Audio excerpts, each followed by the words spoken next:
Welcome to this Killick Explains video, and the topic of this one may sound a little intriguing to start with. It is 3 ways in which investing mirrors life, and I could say vice versa. And the reason I'm doing this one is because I think a lot of people who are new to investing and the world of investing and investing jargon think it's a thing, an alien thing that happens outside of the rest of their lives, and it's therefore to be outsourced or handed over. Well, that might be true, but I think it's worth just understanding that in many ways the greatest investors understand human behavior. They understand the impact that mass behavior has on markets and prices and investments, and they develop the right mindset. And the right mindset in the real world, if you like, outside of investing, is as important as it is when investing. The two actually overlap and go hand in hand. So I'll give you 3 examples. There are many examples. First of all, the best investments compound. So do the best skills, so does experience. I'll explain what I mean in a moment. As we grow, we change the way we do things. And that's true in the investing world as it is everywhere else.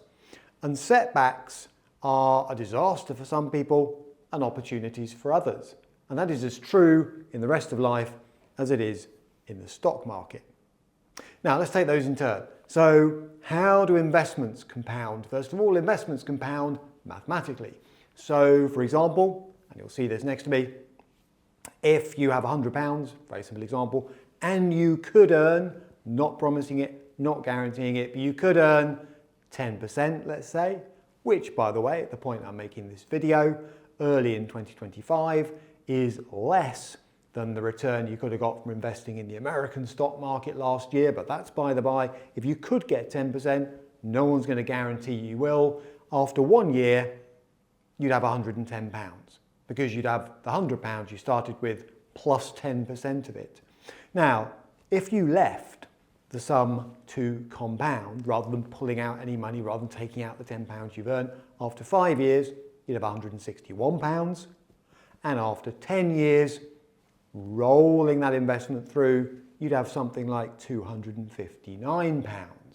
That's a lot more than £100 plus 10 lots of £10, which is what some people are thinking you'd earn. But of course, compounding means you're earning interest on the interest as well as the capital. Now, that's one of the beautiful things about investing over the long term. Your money can compound.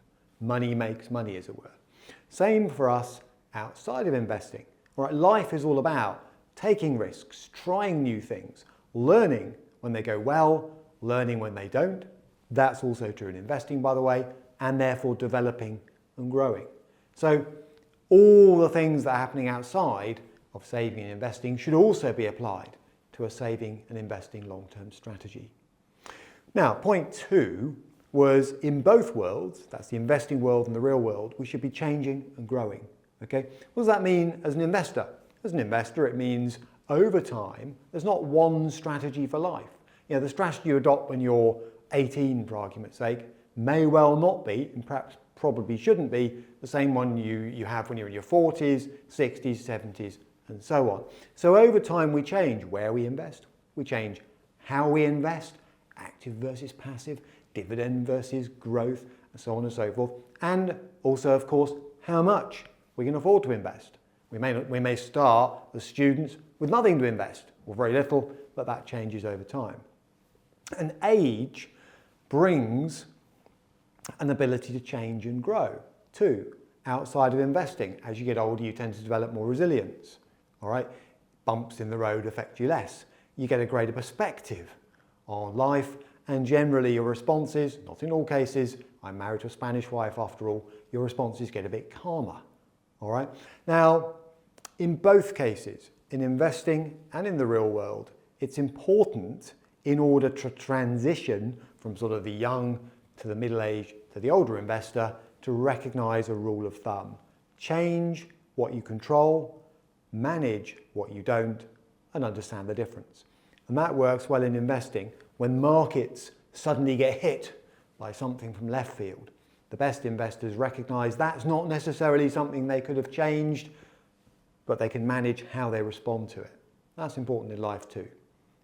And finally, I said there are three things I was going to talk about. The third one is setbacks or opportunities. Now, I'll illustrate this by just saying, what are the typical traits of young, inexperienced investors? Typically, they want to make money quickly, all right? They take a lot of risk. They'll chase the latest fad, the latest story, the latest tech piece of news, and quite a few of them will then panic when things go wrong. Older investors, on the other hand, coming to the setbacks or opportunities, will tend to be a little bit more cautious, understand their risk tolerance, as we call it, know how they're likely to react if the market drops 20%, rather than just seeing what happens when it does. Take a longer term view, an ability to ride out bumps because they've seen a few before. Focus on quality rather than quantity, all right? Focus on data rather than stories, and are able to control their emotions. Distilling all that down, I can ask you one question. What would you do when markets dip? Some people panic sell. Wrong thing to do. Others think, fantastic. If I liked these stocks yesterday when they were 10% more expensive than they are now, why would I not like them now? So they'll buy on the dips, as it's called. In life, is your response to something going wrong to fight or flee? Right, now, there's no right answer to that question, but as you get older, more experienced, more resilient, both in investing and in the real world, your ability to weather difficulty tends to improve. So, in conclusion, easy to say, I'm clearly no spring chicken. Easy for me to say if you are a lot younger, but a growth mindset is the best one, both in investing and outside of investing. That is a willingness to learn, a willingness to make mistakes, a willingness to then change strategy potentially. Much easier to say than to do, and I'm afraid a bit of experience counts, so the sooner you can get that experience, the better. Okay, quite a bit I've mentioned there, and quite a few terms that you may want to know more about. So killick.com/resources has got other Killick Explains videos. You can also get a copy of my how-to guide. There's one sitting next to me all about equity investment. And of course, there's our quarterly magazine, Confidant.